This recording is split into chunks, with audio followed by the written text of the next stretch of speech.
déléguer, ça fait rêver, tu vois, mais déléguer quelque chose que tu ne maîtrises pas si simple. Donc aujourd'hui, des chaînes, j'en ai plus de 500 sous gestion. On peut avoir une chaîne qui va être stable autour des 20-25 000. Sur YouTube, il n'y a pas la vidéo parfaite. Sur YouTube, comme on l'a dit juste avant, le bon contenu en face de la bonne audience. C'est hyper important. Salut à tous et bienvenue dans ce 13e épisode du podcast. Aujourd'hui, je reçois Hervé Delagne. Hervé, comment ça va? Eh bien, ça va super. Merci pour l'invitation. Avec plaisir, écoute. Pour te présenter un peu, pour les personnes qui ne te connaissent pas, est-ce que tu pourrais nous expliquer qui tu es? Oui, bien sûr. Alors moi, je travaille sur YouTube depuis 2012. C'est en 2012 que j'ai eu l'accès à la monétisation, donc il y a plus d'une décennie, ça fait déjà 13 ans. Et en fait, j'ai jamais lâché ce business qui pour moi est un des meilleurs en vérité, on en parlera, mais pas de clients, pas de suivi, pas de support. On fait des vidéos, on les envoie sur la plateforme et si ça fait des vues, on est rémunéré tout simplement par YouTube. Alors en 2014, je me suis expatrié en Andorre, donc pareil, je faisais partie un peu des premiers, surtout à cette époque-là, l'Andorre, on n'en entendait vraiment pas parler, maintenant un petit peu plus. Et puis sur mon parcours, j'ai fait pas mal de choses, un petit peu d'immobilier en Andorre et en France pour sécuriser. Ça, je l'ai fait en 2017. J'ai aussi essayé différentes choses. J'ai gagné de l'argent, j'en ai perdu parfois, mais j'ai toujours continué YouTube sur le côté. Et c'est fin 2023, donc ça fait déjà 2 ans, j'ai lancé donc un accompagnement riche de ces 10 années d'expérience sur la plateforme. Et bien maintenant, j'accompagne des personnes à se lancer. Voilà un petit peu. Ok, trop bien. Ouais, moi, c'est comme ça que je t'ai découvert. C'est plus récemment, quand tu as lancé un petit peu les podcasts, les vidéos sur YouTube, un petit peu tout ça autour justement de l'accompagnement. Pour expliquer un petit peu large, je pense que YouTube ça a beaucoup évolué en justement 12 ans. Tu peux expliquer un petit peu qu'est-ce que c'était au début le business model de YouTube et qu'est-ce que ça en est maintenant? Ouais, alors c'est surtout des règles en fait qui sont venues se rajouter, mais je pense que c'est un peu le cycle de vie des plateformes sur Internet. On le voit, il y a quelques années, TikTok est arrivé. Pareil, au début, c'est très laxiste. On peut y faire un peu tout et n'importe quoi. Et puis plus ça va, plus il y a des règles. Donc c'était la même histoire pour YouTube. Faut bien comprendre que en 2012, alors moi j'étais déjà présent avant sur la plateforme. J'ai commencé en vérité avec une chaîne de tutoriels. Voilà. Donc c'est même pas le fait de faire de l'argent qui m'a donné envie de me lancer, parce que moi, pendant 2 ans, je faisais ça sans gagner un seul euro. C'était le début des réseaux sociaux. Et même à cette époque-là, moi, du coup, c'est un moment où je suis étudiant et livreur de pizza. Et en fait, c'est pas du tout la norme de faire de l'argent sur Internet. Alors, je dis pas que ça l'est aujourd'hui, mais c'est qu'aujourd'hui, les gens ont compris que sur les réseaux sociaux, on peut faire de l'argent. À l'époque, pas du tout. Et YouTube sera le premier ou un des premiers à mettre en place un système de monétisation pour récompenser, entre guillemets, pour payer ses créateurs. Et donc, à ce moment-là, ceux qui font de l'argent sur les réseaux, sur YouTube, c'est les Norman, les Cyprien, les Squeezie, des personnes qui se montrent. Donc moi, de base, comme je l'ai dit, j'avais une petite chaîne de tutoriels, en fait, j'expliquais comment faire du montage vidéo, comment faire de la retouche photo. C'est ça vraiment ma première chaîne. Ça fonctionne, j'ai des abonnés, j'ai des commentaires, je suis content. Surtout que je fais pas ça pour l'argent, il n'y a pas d'argent à ce moment-là. Donc c'est vraiment l'échange avec les personnes, je trouve ça super, sachant que je me suis formé en autodidacte et après Hmm. je ferai des études donc dans cette branche de l'audiovisuel. Et donc un jour, hop, j'arrive à intégrer la monétisation. Et alors là, dans Hmm. ma tête, ça fait vraiment un déclic, parce que moi qui faisais ça totalement gratuit, c'est comme, tu vois, là j'ai un café, c'est comme si je te disais, tous les matins tu te coules un café, c'est dans tes habitudes, et bien maintenant, à chaque fois que tu appuieras pour faire couler un café, c'est 50 euros qu'on te donne, tu vois. Donc là, Hmm. au début, je me dis, c'est pas possible, c'est quoi le modèle économique? Je comprends qu'en effet, c'est YouTube qui rémunère avec les publicités. Et là, en fait, je vais chercher à faire le truc à fond, quoi. Je vais vraiment chercher à profiter de ça au maximum, me disant que ça va peut-être pas durer longtemps. Bon, Hmm. spoiler, ça s'est Ouais. bien développé, ça continue. Mais je me dis, c'est trop facile. Tu envoies un fichier vidéo, on est dans le virtuel, tu vois, tu fais quelque chose qui n'est pas réel, en fait. Tu as fait quoi aujourd'hui, une vidéo? Tu peux me la montrer? C'est sur un écran, c'est pas palpable, tu vois. Quand je livrais des pizzas, elles étaient bien vraies, tu vois, elles existaient. Ouais, bien Et sûr. là, tu es dans le virtuel, tu fais des tâches qui n'existent pas dans le monde réel, tout ça, c'est des 0 et des 1 sur un ordinateur, mais tu reçois vraiment de l'argent sur ton compte. Donc là, je me dis, waouh, faut que je fasse ça à fond. Et du coup, avec ma chaîne d'effets spéciaux, je suis quand même très plafonné, pardon. Donc je pars sur les chaînes, les fameuses chaînes sans visage. Et c'est du coup compilation football à l'époque que je fais beaucoup, compilation meilleurs moments, un peu du vidéo gag, tu vois, les chutes, les trucs un peu drôles sur Internet, vidéo de chat, Ok. tout ça. Et donc c'est vraiment avec ça que je commence à fond. Et après, bien évidemment, comme tu l'as dit, ça a évolué, surtout en 2017. Il y a eu beaucoup de nouvelles règles. YouTube a durci, voilà, l'accès à la monétisation. Maintenant, à partir de 2017, du coup, il fallait avoir 1000 abonnés, 4 milliards de visionnages, une règle qui n'existait pas avant. On a eu l'arrivée du dollar jaune, donc c'est-à-dire si tu as une vidéo Mm. qui est un peu limite, YouTube va dire on la monétise pas. En fait, tout ça, c'est des réflexions plus poussées, c'est pour protéger les annonceurs, parce que du coup, le modèle économique, pour que les gens comprennent bien, tu as les annonceurs qui, eux, veulent simplement diffuser leur publicité sur les vidéos. YouTube, donc, récupère cet argent. Il en donne 55% aux créateurs des vidéos. Et derrière, il se garde 45%. Quoi. Et donc, quand il y a des vidéos qui sont pas user-friendly, qui sont pas cool, on va dire, pour la communauté, bah, YouTube, maintenant, se prend pas la tête. Il démonétise. Comme ça, il n'y a pas de pub. Et les annonceurs ne se plaignent pas de « Oh là là, ma vidéo est passée sur ce type de contenu, c'est craignos. » Enfin, bref. Voilà, il y a eu beaucoup de règles qui sont arrivées. Forcément, ça a évolué, ouais. Ouais, bien sûr, ouais, il y a eu énormément de changements. Donc toi, là, il y a un point qui est intéressant, c'est quand même, c'est que tu as jamais, sur ces chaînes-là, montré ta tête, jamais été à la caméra, toujours été sur des choses faceless, justement. C'est quoi un petit peu les avantages de ça et pourquoi est-ce que toi, tu t'es dit, je pars sur ça? Alors, bah, déjà, de base, je te dis, ceux qui marchent, c'est des personnes, c'est la première génération, hein, donc c'est ceux qui font un peu des blagues dans leur chambre en se filmant, etc. Après, il y a l'arrivée du gaming avec Squeezie, mais moi, j'avais pas. Alors, déjà, je me montrais sur ma chaîne d'effets spéciaux, mais voilà, je voulais transmettre de la valeur, expliquer aux gens comment faire ceci, cela, surtout que maintenant, avec l'arrivée de l'IA, on pourra peut-être en parler un peu, ça redistribue complètement les cartes, mais à cette époque-là, comprenez que faire un effet sous un logiciel de montage vidéo, c'était des heures de montage et tu étais quand même assez fier de ton rendu à la fin. Aujourd'hui, tu verrais les trucs, d'ailleurs, je pourrais t'en montrer à la limite, tu te dirais ah ouais, d'accord. Alors maintenant, en 2 clics, tu as une IA qui te fait ça beaucoup mieux. Mais voilà, c'était le fait de transmettre, le fait d'expliquer aux gens. Moi, j'avais galéré, hop, j'expliquais comment j'avais fait pour faire tel ou tel effet. Et donc, en vérité, bah, tu te prends un peu au jeu, tu as envie de faire plus, surtout quand je te dis que ça rapporte de l'argent, alors là, c'est super, mais tu te dis, je vais pas me mettre à faire des blagues dans ma chambre parce que juste, c'est pas mon truc, je suis pas fait pour ça. Me filmer en train de jouer aux jeux vidéo, bof, ça m'intéressait pas. Et là, surtout, en fait, c'est ça, je cherche comment je peux faire beaucoup de vues à la fois avec une possibilité de scaler, c'est-à-dire de développer au max, parce que tu vois, les Norman, les Cypriens, ils peuvent avoir une chaîne, 2 chaînes, ils peuvent pas avoir 20, 30, 50, 100, 200 chaînes, tu vois, c'est pas possible. Même vu que c'est eux qui se montrent, ils peuvent pas être sur autant de tournages. Et donc, je réfléchis, je me dis, mais comment je pourrais profiter de ça sans avoir à me montrer, et puis voilà, pouvoir aller dans différentes thématiques très diverses en fait. Et là, je découvre en effet ces chaînes de compilation. Donc au début, je me dis, attends, comment ça fonctionne? Je découvre un petit peu les droits d'auteur, pas mal de règles à connaître une fois de plus. Et puis bah, au final, en faisant bien les choses, bah, je me rends compte que c'est un modèle qui est hyper réplicable. Je le dis quand même, les gens ne le savent pas, mais créer une chaîne YouTube, bah, ça coûtait et ça coûte aujourd'hui encore 0 euros. C'est-à-dire que là, tu prends ton téléphone, en 5 minutes, tu peux créer une chaîne gratuitement et tu peux envoyer des gigas et des gigas de vidéos. C'est gratuit, totalement gratuit. Alors que j'aime bien faire la comparaison avec un site web, tu vois, ne serait-ce que créer un site web et juste mettre une page avec coucou c'est Hervé, tu vois, faut acheter un nom de domaine si tu veux faire les choses bien, faut payer un hébergement, alors que tu mets juste des petites pages web qui pèsent rien du tout. YouTube, c'est totalement, totalement gratuit. Et si ta vidéo fait des vues, une fois de plus, tu seras rémunéré, quoi. Donc, quand même un beau modèle. Oui, bien sûr. Bien sûr, bien sûr. Ok, donc là, une fois que tu as découvert un petit peu tout ce modèle-là, que tu voulais vraiment l'exploiter au maximum, justement pour avoir plus de chaînes et gérer tout ça sans que ça te prenne trop de temps, est-ce qu'à un moment tu as changé quelque chose dans ta façon de faire? Comment est-ce que ça a évolué tout ça?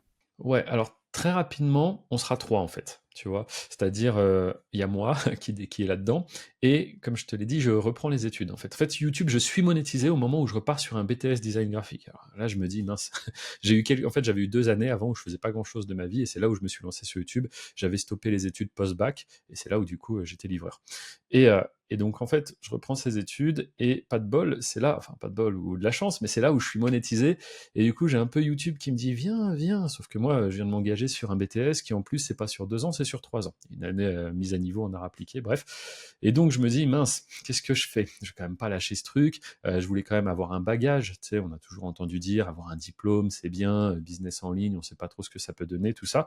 Et j'étais quand même, surtout que je te dis, je sors de 2 années où je faisais pas grand-chose. C'était pas pour repartir en BTS et réabandonner, tu vois. Alors là, ça aurait été compliqué. Donc du coup, bah, je me dis, je vais faire ce BTS sérieusement, je suis délégué de classe, je suis hyper investi, tu vois, je fais vraiment le truc bien. En plus, je suis avec des personnes qui ont du coup 2, 3 ans de moins que moi, tu vois. Donc au final, eux, c'est des jeunes, ils sont là post-bac, tu sais, post-bac, t'en as un peu marre des études. Moi, au contraire, je suis revenu, j'essaye d'être motivé, à fond, sérieux, tout ça. Et il y a quand même YouTube sur le côté. Donc j'ai ma compagne qui elle aussi faisait un BTS, qui va du coup m'aider à créer le contenu, à gérer les chaînes. Et très rapidement, un camarade de classe aussi, qui était du coup dans ce BTS, bah, je lui en parle, et en fait, bah, il se met dedans avec moi, quoi. Donc très vite, on se retrouve à trois.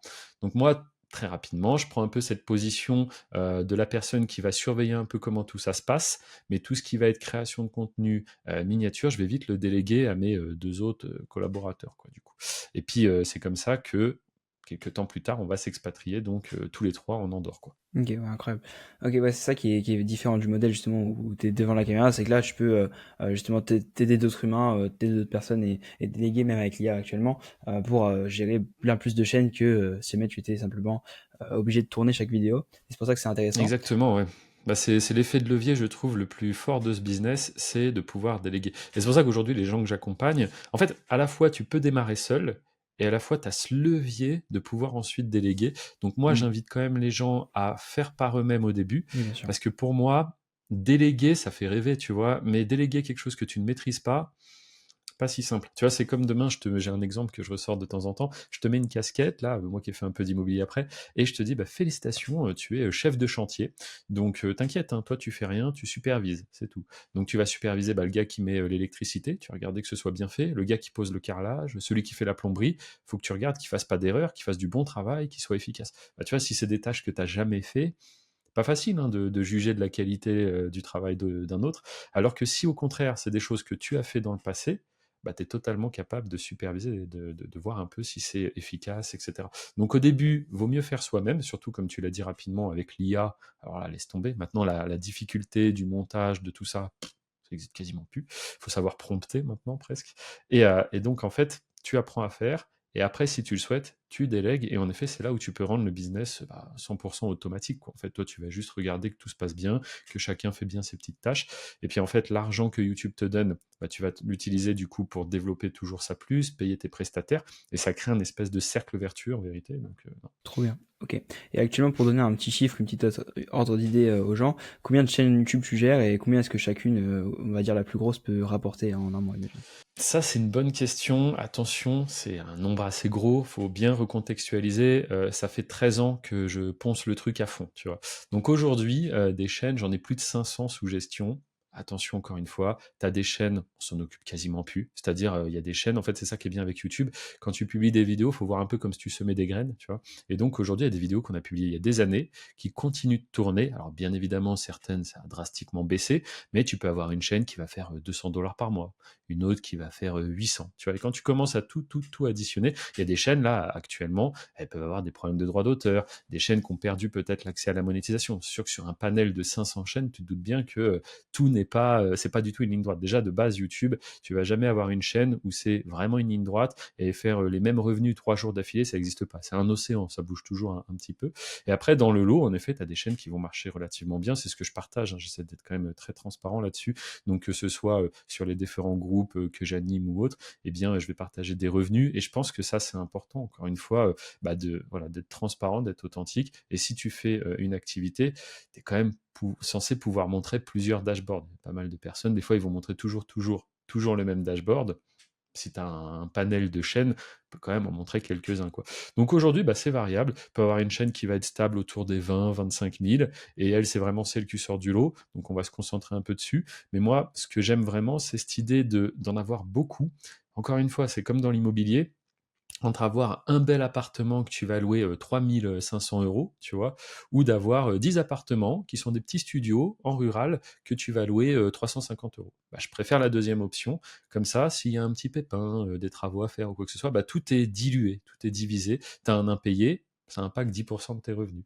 Alors que dans l'autre cas, là où c'est un gros appart, ça impacte 100%. Et c'est la même chose sur YouTube. Avoir aujourd'hui une grosse chaîne qui tourne fort, forcément, c'est bien, mais je préfère en avoir plusieurs plus petites qui vont créer comme ça vraiment une stabilité, tu vois. Donc ouais, aujourd'hui, je te dis, là, tout de suite, la plus grosse chaîne, elle doit tourner autour des 30K par mois, ce qui est pas si énorme. On avait eu beaucoup plus haut à une époque. Après, en soi, entre en avoir une et en avoir des dizaines, des centaines, voilà quoi. Mis bout à bout, ça fonctionne bien, ça permet de payer tout le monde. Voilà. Ouais, parfait. Ok. Et donc là, actuellement, cet accompagnement justement que tu as lancé il y a maintenant 2 ans, il vise des personnes, c'est pour un premier business, c'est des personnes qui se sont déjà lancées, c'est quoi un petit peu les personnes que tu vises? Alors en vrai, il y a de tout, et même moi, j'aurais pas imaginé au début que le spectre soit aussi large au niveau des membres qui souhaitent du coup se lancer, des personnes qui sont curieuses de ça. Tu as vraiment de tout. Moi, quand même, ce que je me rends compte, c'est qu'en tout cas, nous, hein, vraiment, les membres de notre accompagnement à nous, ils sont plus autour de la trentaine, bizarrement. J'aurais imaginé, tu vois, que ça serait plus peut-être des jeunes, en fait, je sais pas pourquoi. Et en fait, bah non, alors c'est peut-être l'image que je dégage, ma Ouais, façon de m'exprimer, tout ça, mais bien c'est sûr. beaucoup plus bah, des gens qui soit cherchent un complément de revenu, et pour ça, YouTube est formidable parce qu'en effet, une fois que c'est lancé, bah là, pour le coup, tu peux y mettre très très peu de temps, surtout si tu essayes juste d'avoir 3 4 chaînes, tu vois, bah tu vas pas y investir trop de temps, comme on l'a dit, tout ça, ça se délègue aussi, et donc en vérité, tu vas pouvoir te créer un complément de revenu. Il y a des gens, alors il y a de tout, hein. Il y a des gens qui veulent avoir 600, 700, 800 euros en plus, sans non plus trouver un nouveau métier, tu vois, parce qu'ils aiment bien le métier qu'ils ont, donc ils veulent juste un complément. Tu as d'autres profils où eux, vraiment, ils cherchent à remplacer. Tu vois, ils aimeraient une autre activité, stopper ce qu'ils font, et donc leur but, c'est voilà, d'aller générer 3 à 4 000 euros avec YouTube. Mais une fois qu'ils arrivent à ce palier-là, bah pareil, ils vont chercher à automatiser pour profiter un peu plus de leur famille, de leur temps libre et tout ça. Et au final, c'est très bien.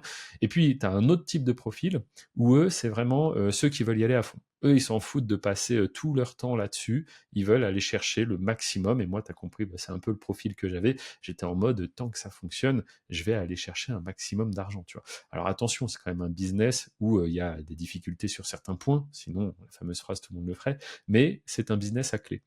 C'est-à-dire, à chaque fois, tu vas rencontrer des nouvelles problématiques qui vont arriver sur ton parcours, quoi. C'est normal. Et si tu as les solutions, hop, tu déverrouilles et t'avances, et t'avances, et t'avances, tu vois. Il y a énormément de choses à savoir, un peu comme jouer à un jeu de société où tu connais pas bien les règles, tu vois. À partir du moment où vraiment tu as quelqu'un qui t'accompagne, ou si tu personne qui t'accompagne, bah, tu vas toi-même essayer de trouver les solutions à toutes ces problématiques. Mais vraiment, si tu as les solutions, t'avances. C'est un peu sélection naturelle, tu vois. Celui qui est bloqué au niveau 1, l'aventure peut s'arrêter là. Maintenant, celui qui a les clés pour ouvrir toutes les portes, bah, lui, il avance, il avance, il avance, quoi. Ouais, bien sûr. Ok. Et après, on reviendra plus en détail sur comment fonctionne une bonne vidéo, comment est-ce qu'on fera tout ça. Dans un Ok. premier temps, là, ce que j'aimerais savoir, c'est justement quand tu as lancé l'accompagnement, est-ce que tu as répliqué les mêmes méthodes que tu utilisais pour faire des vues, mais pour acquérir des clients cette fois-ci, ou comment est-ce que tu as fait un petit peu? Alors c'est vrai que c'était tout nouveau pour moi, et même si ça faisait bah, déjà plus de 10 ans que je faisais de la vidéo sur YouTube, et ben se montrer comme ça, bah depuis 2012 je l'avais pas refait, tu vois. Donc c'est tout un exercice. C'est marrant parce que c'est un peu la boucle, je trouve. Tu sais, c'est-à-dire je commence avec ça. Une chaîne de tutoriels, sauf que bah, je suis personne, tu vois, un inconnu qui parle un peu de Photoshop, de Premiere Pro, des logiciels de montage. Je pars pendant 10 ans, je ne me montre plus, je bosse à fond, je me fais de l'expérience, etc. Et je reviens avec une autre chaîne de tutoriels où cette fois-ci, équipé de mes 10 années du coup de YouTube, ben, je vais te partager tout ce que j'ai compris, tout ce que j'ai appris et mes méthodes, tu vois. Et donc, en effet, j'ai lancé une chaîne. Bah, pour moi, c'était un peu obligatoire, hein. C'était difficile de dire, je fais de la formation sur YouTube, mais moi-même, je ne suis pas présent sur YouTube. Donc, du coup, je lance une chaîne. Au début, forcément, comme tout le monde, je crée ma chaîne, elle a 0 abonnés. Là, ça s'est bien développé. Aujourd'hui, on se rapproche tranquillement des 70 000 abonnés, tu vois. Donc, ce qui est pas si mal pour une chaîne où je parle simplement de YouTube. C'est pas du divertissement, c'est vraiment moi qui partage un petit peu les thématiques, les méthodes, etc. Et donc, ça se développe bien. Et puis, je me suis dit, qui peut le plus, peut le moins. On va lancer plusieurs chaînes. De toute façon, tu as compris, j'aime bien ouvrir un paquet de chaînes. Donc, j'en lance une autre. C'était il y a quelques mois, une chaîne de podcast. Donc là, c'est un autre format bah, comme ce qu'on est en train de tourner là actuellement. J'ai l'accès à des studios ici en Andorre. Donc pareil, je me dis, bon, bah, tu vois, moi j'aime bien regarder un peu le jeu qu'on a. C'est comme des pièces de puzzle, il faut les assembler, tu vois. Et je me dis, j'ai accès à un studio en Andorre, je suis capable de lancer des chaînes sur YouTube. Pourquoi je ferais pas une chaîne de podcast, tout simplement? Et donc, au début, bon, bah, je partage un peu mon parcours. Il y a des gens qui ont beaucoup de questions sur l'Andorre aussi. Même, tu vois, c'est pas YouTube qui les intéresse, c'est l'Andorre. Donc, du coup, bah, on tourne des épisodes autour de l'immobilier, autour de ce que j'ai fait, là où je suis légitime de parler des sujets. Et puis, cette chaîne-là, elle prend une nouvelle direction, là, depuis peu de temps. Maintenant, c'est donc les personnes que j'ai accompagnées qui viennent dans des émissions. Alors, parfois, ça se fera en distance, comme avec toi, parce qu'il y a des gens qui peuvent pas se déplacer.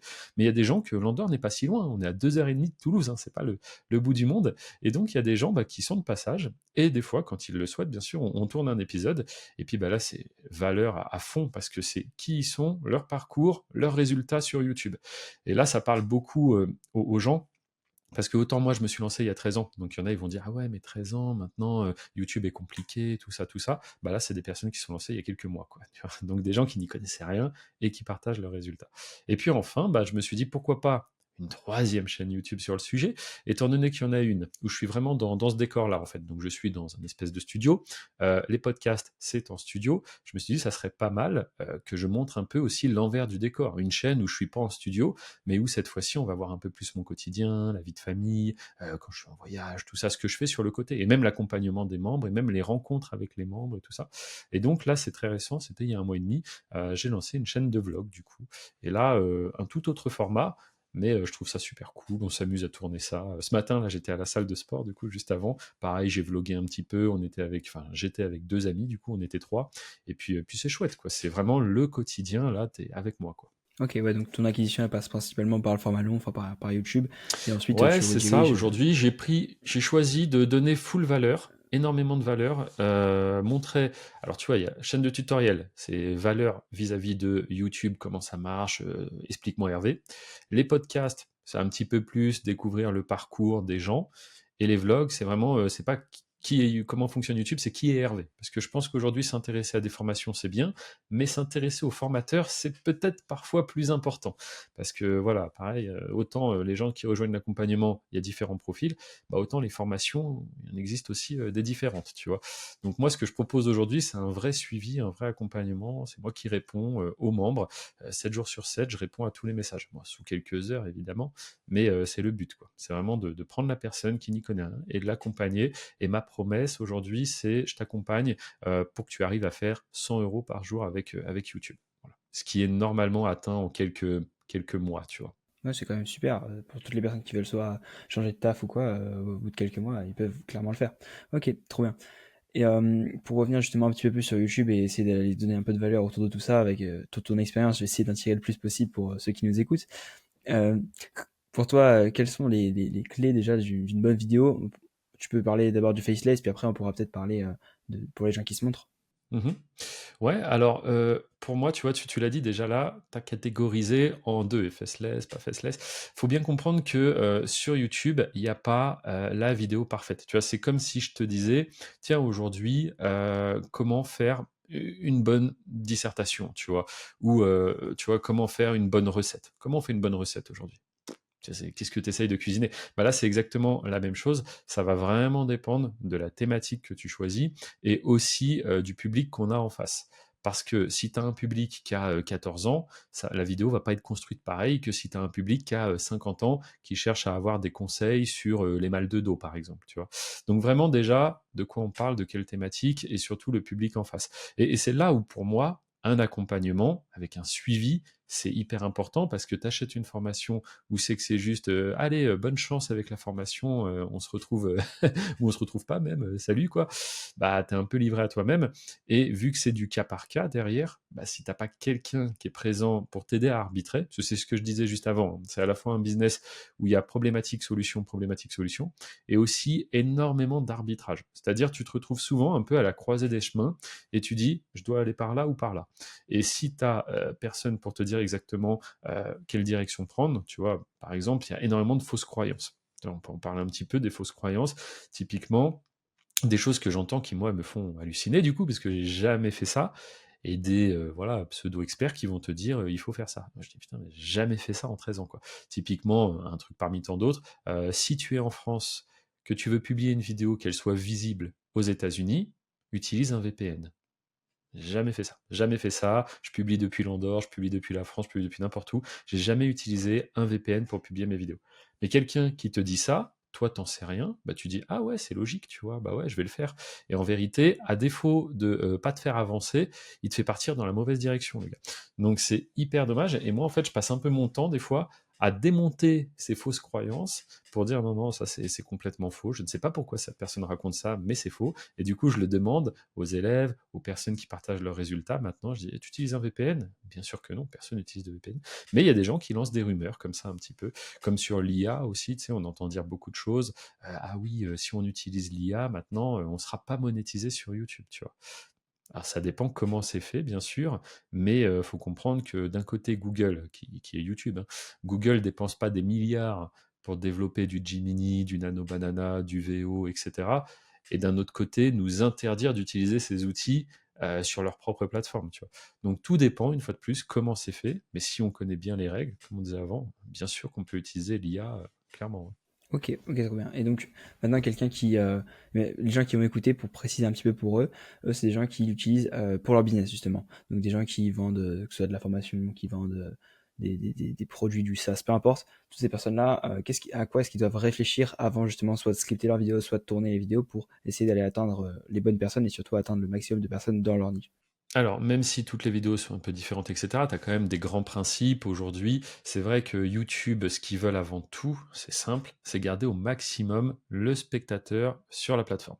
Donc, eux, voilà, toutes les vidéos vont être mises en concurrence et YouTube va se baser sur une data qui est hyper importante, qui n'était pas le cas d'ailleurs avant. Ça, ils ont commencé à en parler autour de 2014, je dirais, 2015. Avant, c'était pas du tout le cas. C'est le fameux watch time, donc combien de temps est visionnée la vidéo. Pour YouTube, c'est très très simple. 2 vidéos de 10 minutes. Il va les mettre l'une à côté de l'autre, hein. Je caricature un petit peu, mais en gros, et il va regarder sur quelle vidéo est-ce que le spectateur reste en moyenne le plus de temps. C'est la vidéo A, et bien à ce moment-là, la vidéo B, hop, on la fait descendre dans le classement, et l'autre, on la fait monter. Et le but de YouTube, c'est justement de recommander cette vidéo de plus en plus, jusqu'à atteindre un petit peu un plafond, et commencer à recommander la vidéo à des personnes qui sont pas du tout intéressées par ça. Et là, du coup, hop, le watch time va baisser, et c'est comme ça le cycle de vie un petit peu d'une vidéo. Alors des fois, ça peut vivre pendant très longtemps, parce que tu as des thématiques qui sont clairement intemporelles. Je te donne un exemple, les problématiques qu'ont les gens régulièrement, comment faire un nœud de cravate, tu vois. Ça, c'est le genre de vidéo, si elle est bien montée, tu peux faire des vidéos pendant des années et des années, parce que tous les jours, 7 jours sur 7, tu as des gens qui sont là et qui se disent, comment on fait un nœud de cravate? Donc ils vont sur YouTube, ils cherchent, ils tombent sur la vidéo, ça répond à leurs besoins, ils regardent la vidéo, et voilà. Donc tu as certaines thématiques qui sont donc evergreen, qui s'essoufflent pas. Maintenant, comment faire du coup pour avoir un bon watch time? Alors, ça va dépendre une fois de plus de ta cible, mais par exemple l'intro, hyper important, là on rentre vraiment dans une dynamique où les intros doivent être hyper courtes. C'est-à-dire les gens cliquent pour un sujet précis, il faut qu'on arrive très rapidement au sujet, qu'on en parle vite. Si tu commences à faire une intro, alors dans cette vidéo, je vais t'expliquer tatati tata, et que tu fais une intro d'une minute, bah, au début, tu vas le voir, si tu as des courbes de rétention sous les yeux, tu verras, on a tous une énorme cassure en fait au début. C'est-à-dire les gens cliquent et tu as peut-être une personne sur trois déjà qui va pas aller plus loin que 30 secondes de la vidéo parce que ça répond pas assez vite à la question, parce que bon bah il a été distrait par autre chose ou autre, et parce qu'aujourd'hui les gens ont quand même un temps d'attention de plus en plus faible. Encore une fois, je parle pas du YouTube Short, je parle vraiment du YouTube normal où on a quand même un public qui est encore capable de regarder des vidéos, tu vois. Mais c'est vrai que sur les shorts, c'est affreux, les gens, et le TikTok, tout ça, ça scrolle hyper vite. Donc, intro très courte, rentrer rapidement dans le vif du sujet, pas hésiter aussi à mettre ce qu'on appelle un peu des open loops, c'est-à-dire tu vas parler d'un sujet et puis tu vas y revenir un petit peu après, comme ça la personne elle attend justement que tu reparles un petit peu de ce sujet. C'est des grands principes, tout ça, qui font qu'en effet, on va capter l'attention ou tout du moins la curiosité du spectateur. Et pareil sur l'outro, c'est fini la mode des outros à rallonge, ça y est, on arrive sur la fin de la vidéo, machin. Parce qu'en fait, là, tu vas avoir encore une fois une cassure dans ton watch time, les gens vont commencer à abandonner massivement.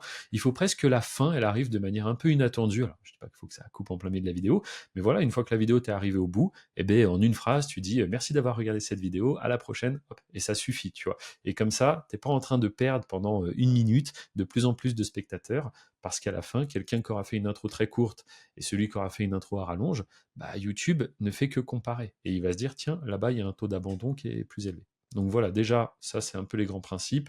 Derrière, avant ça même, miniature et SEO. SEO, titre, description, tag, hyper important. n'oubliez pas que YouTube, c'est un robot hein, avant tout. Et donc, si vous lui dites pas efficacement de quoi traite la vidéo, comment vous voulez que derrière, il trouve la bonne audience, tu vois?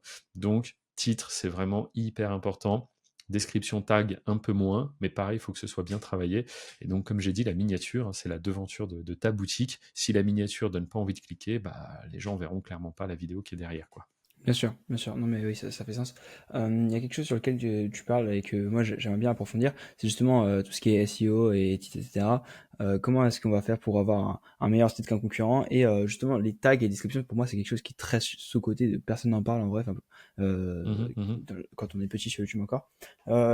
Comment est-ce comment est-ce qu'il faut l'utiliser, pardon? Et Ok, bah alors si tu veux, moi il y a un truc que j'aime bien, c'est les gens imaginent que YouTube, oui, YouTube peut-être c'est saturé, YouTube aujourd'hui il y a trop de concurrents. Et moi en fait je vais répondre à ça, je vais dire, bah, heureusement qu'il y a des concurrents. Honnêtement, demain, il n'y a plus de concurrents. Je sais même pas trop quoi faire sur la plateforme. Alors oui, j'ai déjà les chaînes que je vais gérer, mais je veux dire sur des nouvelles chaînes, je saurais pas trop quoi faire. En fait, dis-toi bien que tous ces concurrents, ils me rendent service, hein. C'est chaque minute, il y a des centaines, peut-être même des milliers de vidéos qui sont déposées sur la plateforme. Et en fait, il faut prendre de la hauteur et il faut se dire que toutes ces personnes qui envoient plein, plein, plein de vidéos, bah en fait, tous ces gens-là, ils font des crash tests pour nous. Ils font des crash tests et c'est grâce à eux qu'on va être capable de voir qu'est-ce qui marche sur la plateforme. En fait, c'est ce que j'enseigne un petit peu aux membres de l'accompagnement. Tu vois, il y a des personnes qui savent déjà un petit peu le contenu qu'ils veulent faire et d'autres qui n'ont aucune idée. Disent, ok, j'ai compris sur YouTube, on peut faire de l'argent, je veux y aller, mais je sais pas quoi faire. Eh bien, en vérité, dans les deux cas, c'est un peu du pareil au même. Quelqu'un qui a une idée, on va confronter cette idée au marché. Donc, avec des méthodes bien précises, on va forcer YouTube à nous montrer si actuellement il y a des petites chaînes qui font ce contenu-là et qu'on réussit à s'imposer. Tu vois, je vais prendre un exemple, tiens, tu vois, je buvais un café tout à l'heure, donc on va partir là-dessus.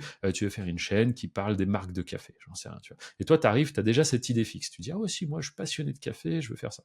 Ok, donc ce qu'on va faire, c'est avec certains mots-clés, on va rechercher sur YouTube en utilisant différents filtres, et ça, tu peux le faire directement sur YouTube sans avoir de plugin, trucs payants, machin, juste avec YouTube, et en utilisant les bons paramètres, tu peux forcer l'algorithme à te montrer, ok, je veux voir des petites chaînes récentes, qui ont genre 1000, 2000 abonnés, vraiment des petites chaînes, et qui auraient réussi, avec certains mots-clés, à faire par exemple 50 000, 60, 80 000 vues. Tu vois. Ça, c'est le signe que l'algorithme, il pousse ces chaînes-là, parce qu'avec 2000 abonnés, tu fais pas 80 000 vues. Sauf si l'algorithme, il t'a mis en avant. Tu vois.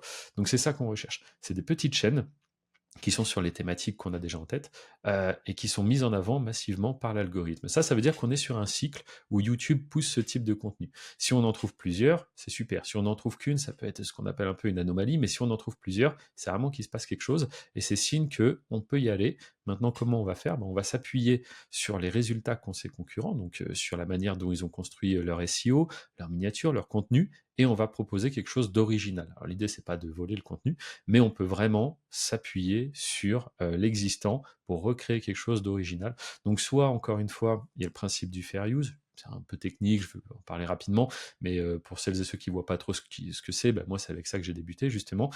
C'est par exemple quand vous tombez sur une vidéo, les 10 secrets cachés de cette série. Tu vois. Donc pour illustrer les propos dans la vidéo, souvent on va utiliser des courts passages de la série Netflix, tu vois. Et là tu te dis, mais comment c'est possible, le droit d'auteur, on fait comment là?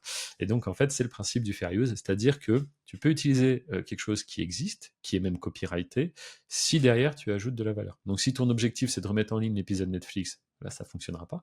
Mais si ton objectif c'est d'utiliser des mini-séquences de 7-8 secondes par exemple, et à chaque fois de dire, tiens, tu vois, à tel moment, il y avait ça de caché, personne ne l'a vu, que tu apportes vraiment de la valeur et que ça te sert juste de matière première, ça c'est autorisé. Tu vois. Donc c'est pour ça, quand je dis que c'est un business où il y a énormément de règles, c'est un business à clé où il faut connaître tout cet écosystème. Quelqu'un qui se lance là-dedans, qui n'y connaît rien, il va peut-être enchaîner erreur sur erreur sur erreur. Et des fois, quand tu cumules trop d'erreurs, ça peut finir avec un compte suspendu, bien sûr. Hein.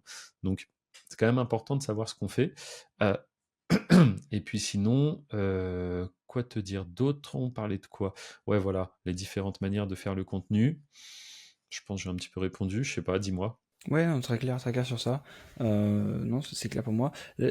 Une question moi que j'avais par rapport à quelque chose que toi tu fais et justement j'aimerais bien avoir ton avis là-dessus et sur ce que les gens pourraient ou devraient faire par rapport à ça, c'est que tu différencies tes chaînes. Donc comme tu as dit, la chaîne vlog, la chaîne podcast et la chaîne business général plus précis. Pourquoi est-ce que tu fais ces différentes chaînes au lieu de mettre une chaîne RV sur laquelle tu posterais tout? Eh bien, exactement comme j'ai dit avant, tout centraliser sur une chaîne, dangereux. Vaut mieux en avoir plusieurs. Alors déjà d'une, bon, au cas où il y aura un problème sur une chaîne, tu vois. Pour celles et ceux qui voient pas du tout, quand il y a quelque chose qui plaît pas à YouTube sur une chaîne, tu peux recevoir un avertissement. C'est 3 avertissements par chaîne. Bon, après c'est un peu technique, un avertissement, ça expire au bout de 90 jours. Donc si tu as un avertissement tous les 90 jours, tout se passe bien. Si tu commences à en avoir 2 qui se chevauchent, un peu plus compliqué, 3, la chaîne n'est plus là. Et donc forcément, en ayant 3 chaînes, bah, j'ai plus une limite de 3, j'ai une limite de 3 x 3, 9, tu vois, au final. Déjà, il y a ça. Et puis ensuite, non, le vrai but, c'est surtout de ne pas mélanger les audiences. C'est-à-dire, les gens qui me suivent, parce que tous les dimanches à 13h, je sors un tutoriel, c'est pas forcément des gens qui ont envie de me voir aller faire du vélo au parc avec ma fille, tu vois.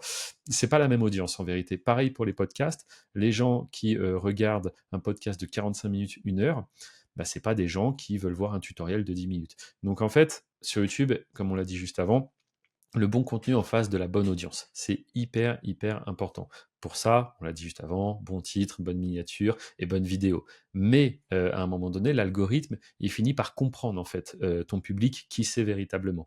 Donc au début, c'est pas le cas, il peut mettre du temps, hein. C'est pour ça, des fois, il y a des gens qui mettent en ligne une vidéo, elle fait 4 vues, tu vois. Pendant une semaine, la vidéo fait 4 vues. Parce qu'en fait, YouTube, tu as l'impression qu'il se passe rien. Mais si tu regardes bien dans tes paramètres, YouTube fait des impressions. C'est-à-dire YouTube monte la miniature. Mais c'est juste que ça intéresse pas les gens, c'est pas le bon public. Donc YouTube va montrer ta miniature comme ça, jusqu'à trouver le bon public, et là ça va commencer à grossir. Donc bien sûr, il y a beaucoup de choses à faire pour encore une fois guider l'algorithme. De toute façon, c'est que ça. YouTube pour réussir, c'est simple, c'est séduire l'algorithme, c'est vraiment lui mettre des petites graines, quoi, tu vois, le guider pour qu'il aille trouver la bonne audience. Plus tu vas mettre les bons paramètres, plus l'algorithme il va réussir à cibler le bon public. Parce qu'il y a énormément de bonnes vidéos qui malheureusement feront jamais de vues, juste parce qu'elles n'ont pas été recommandées aux bonnes personnes, tu vois, au bon public. Et donc, aujourd'hui, j'ai 3 chaînes parce que pour moi, c'est pas exactement le même public sur les 3 chaînes. Et donc, vu que c'est des audiences et des contenus différents, bah, ça avait pas de sens de tout mélanger, tu vois. Au contraire, j'aurais risqué de perdre un peu l'algo. Et alors ça, faut vraiment éviter. Des gens, des fois, ils vont essayer un type de contenu, ils laissent pas suffisamment de temps à l'algorithme, hop, ils changent, ils font autre chose, ils changent, ils font autre chose. À la fin, l'algo, il sait plus du tout à qui recommander le contenu et ça finit mal, quoi. Ouais, OK. Est-ce que tu as des petits, hacks entre guillemets, même si évidemment c'est des stratégies qui sont, plus connues pour la plupart, mais quelque chose qui est un petit Mhm. peu, que personne connaît et que tu pourrais donner aux gens, qui sont applicables rapidement? Alors oui, après, bon, c'est aussi ce qu'on voit dans l'accompagnement, mais OK. moi, ce que je trouve important, c'est savoir où mettre son énergie et son temps. Il y a beaucoup de gens qui imaginent que certaines choses sont importantes, alors qu'en vérité, pas du tout. Ouais. L'algorithme ne va même pas regarder ça, tu vois. Moi, au tout début, quand je démarre YouTube, il y avait déjà ce système de bannière. D'ailleurs, la bannière, elle faisait tout, oula, elle occupait la moitié de la page, en fait. Elle redescendait sur les côtés, alors Mmh. que maintenant, la bannière est juste un petit peu en haut. La bannière, faut savoir que, surtout maintenant avec le nouveau design de YouTube, qu'il y ait une bannière ou pas de bannière, c'est du pareil au même. D'ailleurs, sur la chaîne de podcast et sur la chaîne de vlog, on n'a même pas mis de bannière, tu vois. Et ça n'empêche pas la chaîne de podcast, là, elle arrive à 10 000 abonnés. Tu vois. Donc, moi, quand je commence YouTube, je me dis, OK, il faut une très belle bannière. OK, il faut une belle description de chaîne. Et j'imagine, en quelque sorte, que si tu fais bien ces tâches-là, tu sais que ce qu'on appelle l'autorité de ta chaîne, c'est la confiance qu'accorde l'algorithme à ton contenu. Plus tu as une forte autorité, plus quand tu cliques sur public, bam, direct, ça part, bon public, ça fait des vues, c'est lancé, tu vois. Les gros youtubeurs ont une très bonne autorité. Toi, tu crées ta chaîne, il y a zéro autorité, tu vois, t'as pas de, c'est ce qu'ils appellent aussi certains le P-score, tu vois, c'est le score de ta chaîne.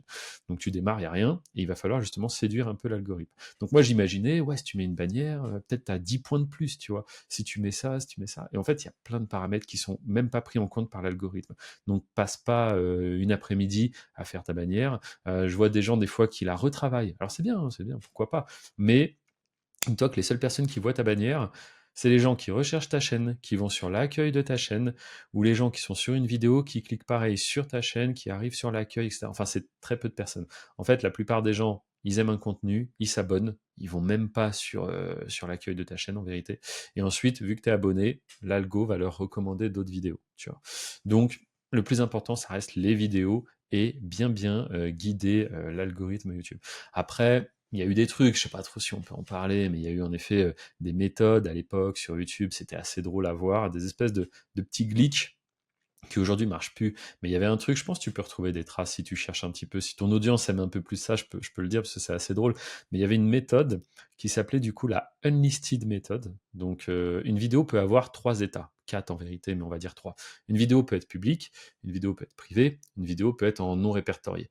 Non répertorié, c'est-à-dire qu'elle n'est pas encore publique, mais tu peux déjà partager le lien à des gens. Et si les gens ont le lien, ils peuvent la voir. Mais elle n'est pas publique, tu vois. Alors que privée, personne ne peut la voir sauf toi. Et donc, en gros, cette méthode est assez originale. Elle consistait à mettre sa vidéo en non répertorié, d'accord? Donc, seuls les gens qui ont le lien peuvent la voir. Et ensuite, tu allais la partager en non répertorié. Donc, tu la partages. Le but, c'est d'avoir des vues, quoi. Donc, tu la partageais à des communautés. Si tu avais déjà des chaînes qui tournaient, tu pouvais, avec tes chaînes et avec, par exemple, les écrans de fin, renvoyer vers cette vidéo qui n'était pas encore en public. Bref, le but, il était simple, mettre des vues sur une vidéo qui n'est pas encore publique.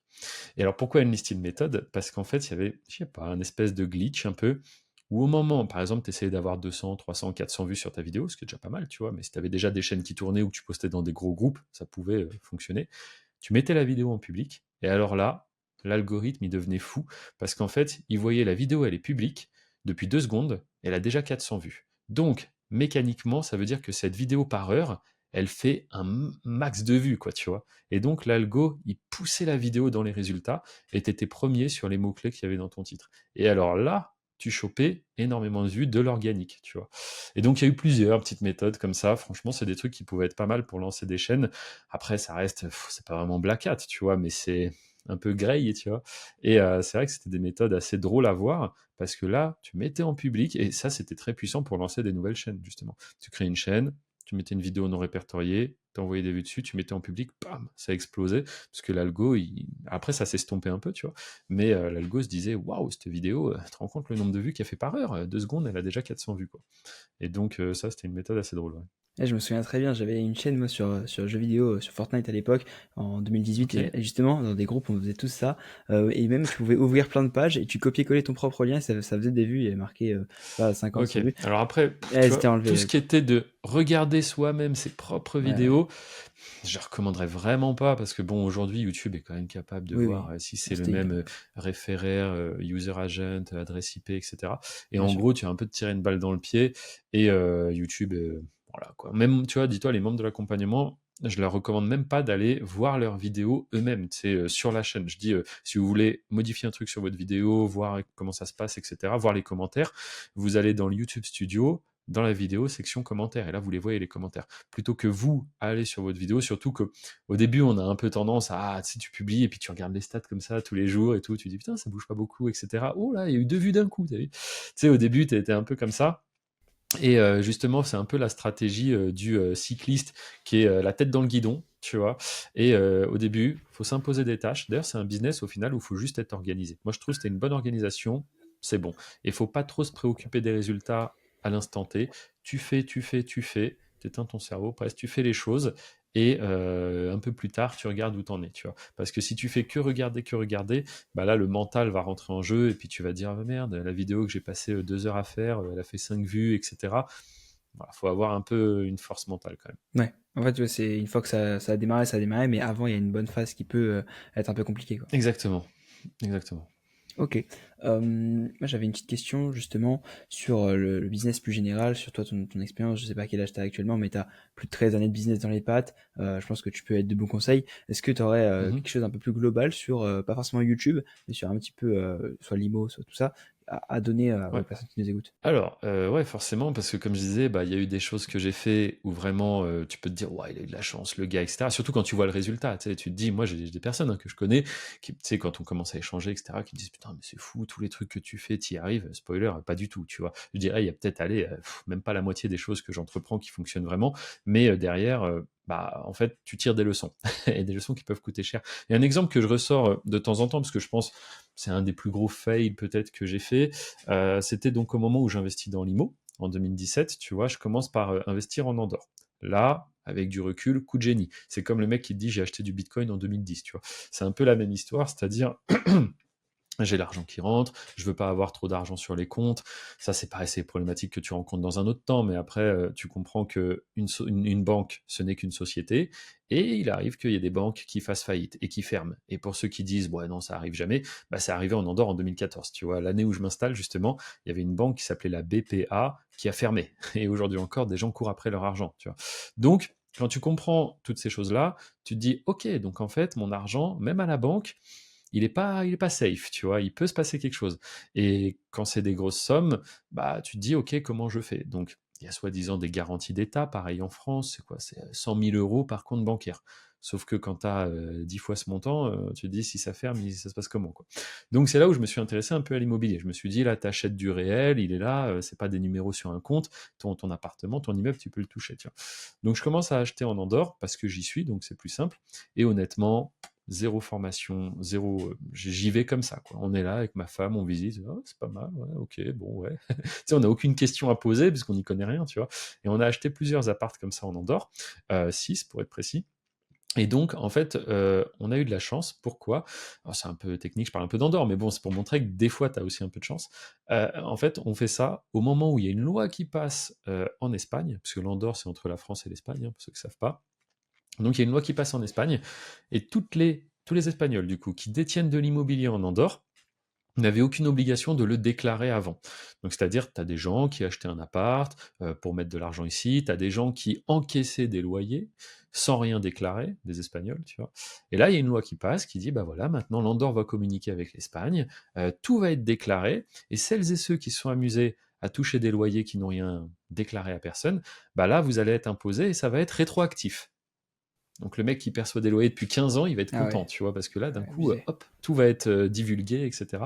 Donc il y a pas mal d'Espagnols qui se sont dit, eh ben, c'est peut-être le moment de vendre ces biens immobiliers, tu vois.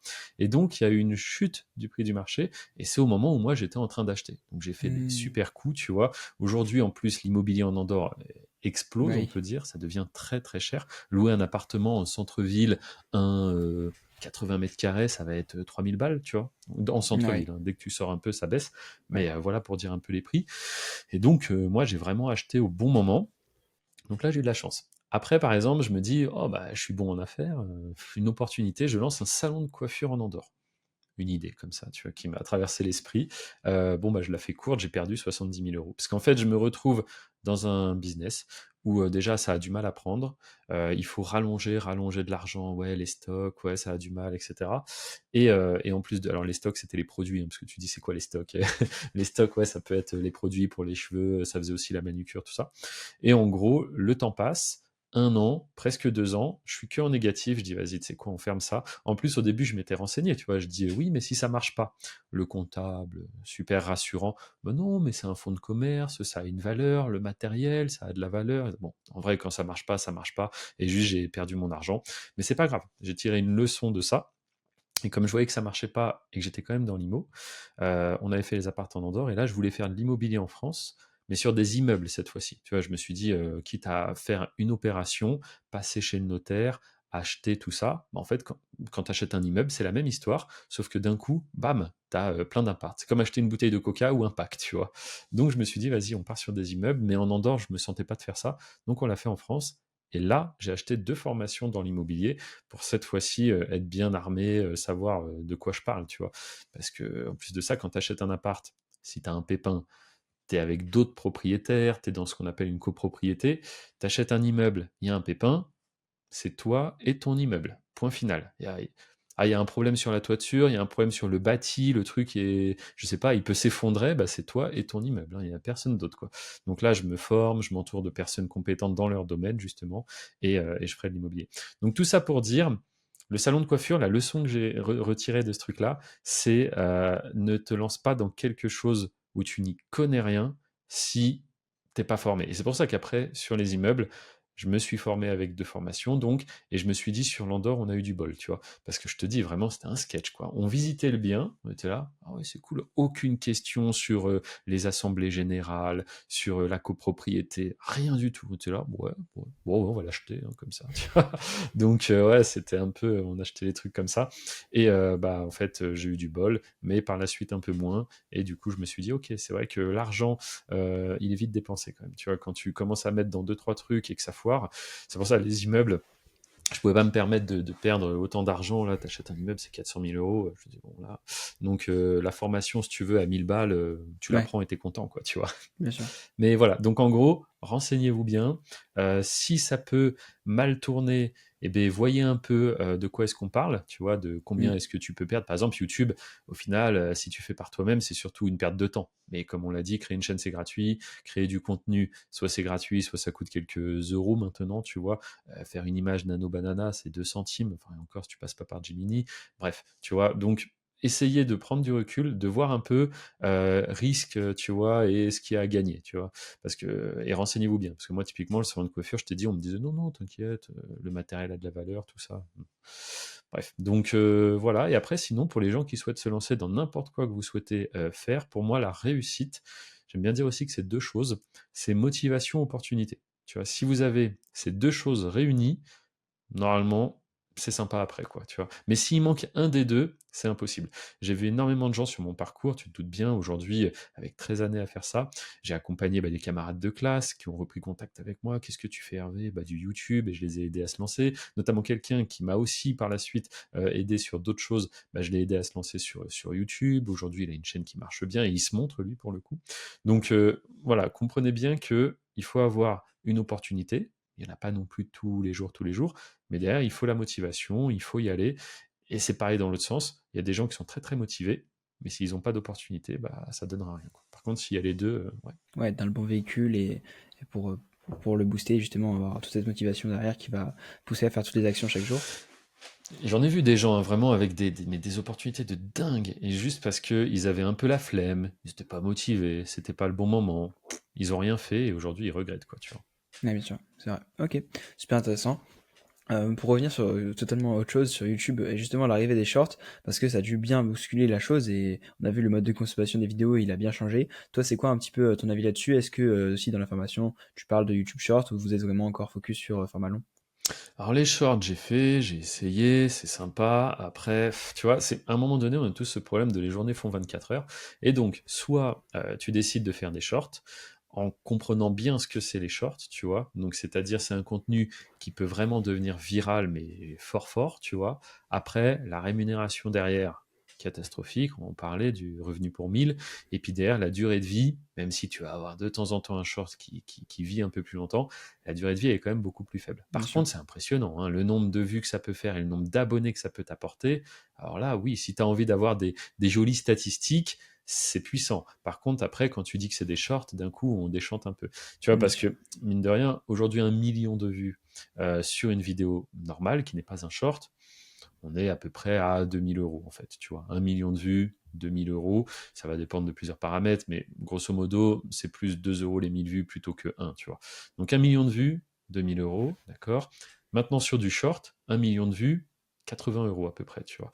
Donc c'est sûr que c'est pas du tout la même chose. Après, je le redis, faire 1 million de vues sur du short, c'est peut-être aussi plus facile. Mais derrière, est-ce que tu souhaites construire quelque chose qui va durer, qui va, voilà, des vidéos qui de temps en temps, t'en as une à faire des vues sur des mois, des années, ou est-ce que tu as envie d'être le hamster qui court dans sa roue et de bombarder un max de shorts, etc. Quelqu'un qui veut faire du short, honnêtement, je lui interdis pas du tout hein, qu'il le fasse. De toute façon, il faut passer à l'action. Quoi que tu fasses, il faut passer à l'action. Si c'est du short, tant mieux. Si c'est des vidéos normales, tant mieux. Mais moi, ce que je vois, c'est quand même la plupart des gens qui font ça sérieusement, à un moment donné, ils finissent quand même par faire des vidéos normales parce que le short, il faut vraiment faire des stats de dingue pour en tirer des gros revenus. T'en as certains qui y arrivent, mais alors que sur des vidéos normales, des fois, moi je t'ai dit, là, revenu pour 1000 à 2 euros. Tu as des thématiques, c'est revenu pour 1000 à 5, 6, 7 Ouais, bien euros. sûr. Du coup, en faisant beaucoup moins de vues, tu peux tirer des revenus confortables.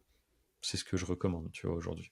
Ah, je suppose que sur tes chaînes business, là où justement tu montes ta tête, les RPM, ils sont limite proches des 10, enfin, j'en sais rien, mais Ouais, bon, c'est ça, c'est ça, ça peut monter à 7, 8, 9, surtout sur la chaîne podcast où c'est du format ouais, long, tu bien vois. sûr. Donc là, c'est-à-dire, voilà, les gens se posent, regardent ça, et derrière, bah, c'est le modèle économique des publicités qui fait son travail. Et tu vois, encore une fois, même ça, c'est super. C'est-à-dire, YouTube, t'as vraiment rien à gérer. C'est un MP4 que t'envoies, bien configuré, on est bon. Parce que même la partie publicité, c'est pas toi qui t'en occupe, c'est YouTube qui va voir quelle publicité est diffusée sur ton contenu, à quel moment, pour le spectateur, nanani, nanana.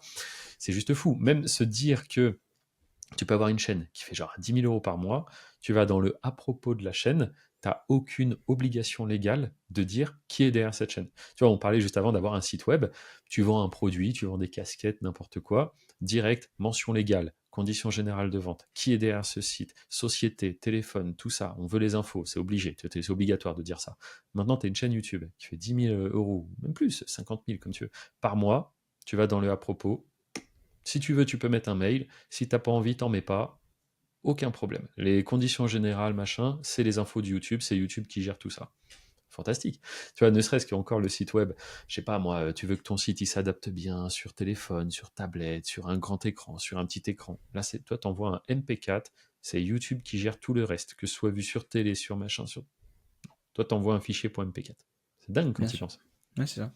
Ouais, c'est vrai que c'est un business où une fois que tu as réussi, tu as la vie en mode facile, entre guillemets, parce que t'as Franchement, pas tant que ça d'humain, t'as pas tant que ça de galère, enfin, c'est la belle vie.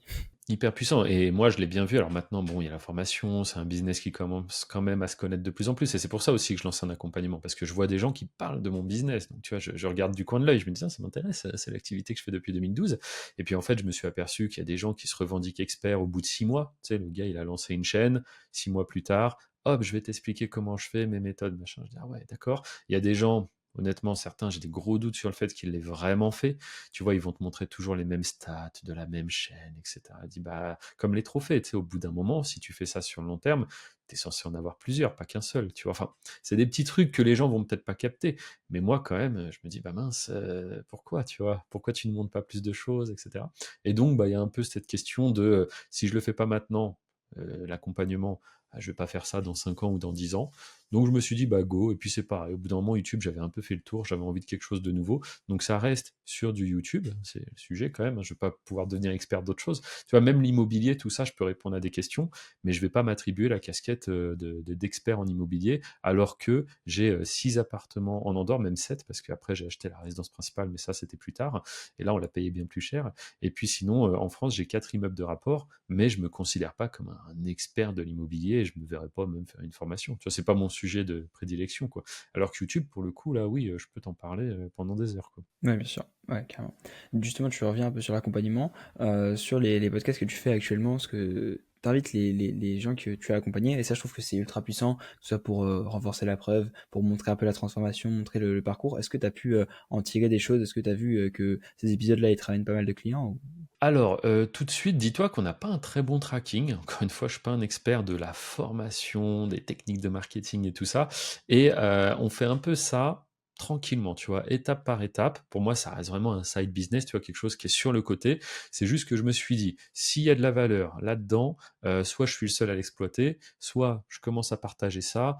En plus, ça fait vivre du monde, mine de rien, tout ça. Il faut savoir que sur la partie YT Business, YouTube Business, mon accompagnement, maintenant, on est une équipe de 10 personnes, tu vois. Donc, il y a 10 personnes qui sont là-dessus, en plus de moi. Et donc, au final, c'est des gens, pareil, avec qui tu crées du lien, des gens qui vraiment adhèrent à ma façon de voir tout ça. Il n'y a pas de on se précipite. Tu vois, par exemple, là, c'est Black Friday, là. C'est maintenant, c'est la période. Des gens qui nous disent, Hervé, tu fais des réductions, des trucs. Et je dis, ah bah non, non, surtout pas. Et puis, c'est pas là trop la direction qu'on prend, quoi. C'est-à-dire, nous, aujourd'hui, on va sélectionner un peu les membres. Ça sert à rien de prendre quelqu'un si il n'est pas à l'aise avec l'outil informatique, si tu sais que par la suite ça va être trop compliqué, c'est pas non plus fait pour tout le monde. Donc aujourd'hui, on a des appels, on sélectionne et surtout que derrière, c'est moi qui fais le suivi, comme je l'ai dit. Donc là, on pourrait faire un Black Friday, mais regarde à quel point, en tout cas pour nous avec notre vision, c'est pas intéressant. C'est-à-dire, on va baisser le prix. Donc c'est super, hein, sur le coup, tu fais des ventes, c'est chouette. Mais donc, pour un coût qui est moindre, j'ai un afflux de personnes massifs que je dois accompagner alors qu'ils ont payé moins cher que les autres, tu vois. Ouais. Donc, vraiment pas intéressant pour moi. Je préfère qu'on maintienne notre prix, qu'il y ait des gens qui rejoignent comme d'habitude, et que derrière, je sois disponible pour eux, et qu'on aille chercher du résultat, et que plus tard, ils passent dans un podcast s'ils ont envie, tu vois. Donc c'est vraiment ça, vraiment la vision derrière. Et donc je te disais, ouais, je suis pas du tout expert de tout ça. On l'a vraiment fait. Au début, je suis seul, hein, donc j'ai fait ça fin 2023. C'était même pas vraiment un accompagnement, hein, c'était un support, enfin pardon, une formation avec un bon support. Tu vois, c'était plus ça. Et en fait, ensuite, je me suis dit, voilà, je peux me le permettre. 3 fois dans la journée, en fait, je me pose, je réponds aux messages. Et vu que j'apprends aux gens à être autonomes, qu'ils acquièrent des vraies compétences, en fait, ils me sollicitent de moins en moins. Tu vois, ils me Mmh. sollicitent dès qu'il y a un blocage, dès qu'il y a une question, dès qu'il y a un arbitrage à faire. Mais c'est pas des gens qui vont me parler tous les jours, sinon clairement je m'en sortirais pas, tu vois. Donc après, tu as aussi des personnes qui sont beaucoup plus autonomes, d'autres qui ont besoin d'être un peu plus rassurées. Et là d'ailleurs, c'est tout nouveau, tiens, c'est sorti le week-end dernier, donc c'était la semaine, la première semaine où on faisait ça. On a mis en place donc avec mes équipes, qui sont donc dans l'équipe, pas tous, mais certains ont des chaînes YouTube, certains gèrent même des chaînes YouTube avec moi, eh bien on a mis en place les appels de coaching, tu vois. Et là, c'est pas moi qui le fais, parce qu'en vérité, il y a déjà le suivi 7 jours sur 7, donc ça déjà c'est top, mais tu as quand même des gens qui ont des vrais problèmes techniques et qui disent là j'ai besoin de quelqu'un qui va faire un appel avec moi et qui va me montrer concrètement comment on fait cette tâche précise. Tu vois.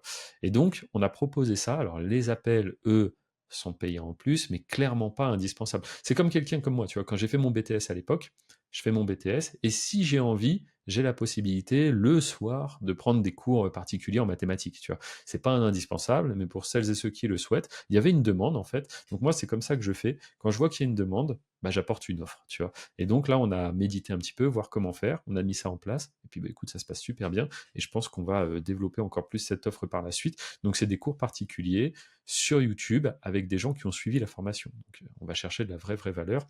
Aussi, dans mon accompagnement, c'est vrai que je ne l'ai pas trop détaillé, mais donc, bon, voilà, il y a 25 heures de formation. Il y a mon support, bon, il y a les cours particuliers maintenant, mais encore une fois, ça c'est un plus. Et il y a aussi les ateliers, c'est-à-dire que tous les mois, j'anime, alors là c'est moi qui l'anime personnellement, un atelier en direct avec tous les membres qui sont disponibles et qui peuvent venir. Et celles et ceux qui ne sont pas là auront accès au replay. Donc ça, pareil, énormément de valeur, étant donné que c'est que des gens qui ont suivi la formation. Vraiment, là, on va chercher de la grosse, grosse valeur. Souvent, ça prend un peu cette forme-là du ensemble, on cherche des thématiques. C'est l'atelier qui dure 1 heure et demie, 2 heures. On cherche les thématiques et après, moi, sous forme un petit peu de challenge, devant tout le monde, je vais créer le contenu. Donc, tu vois, je suis en partage d'écran, tout le monde voit mon écran, on valide la thématique, on valide qu'il y ait une demande, et je dis allez, let's go. Donc des fois, ça va être avec certains outils d'IA, etc.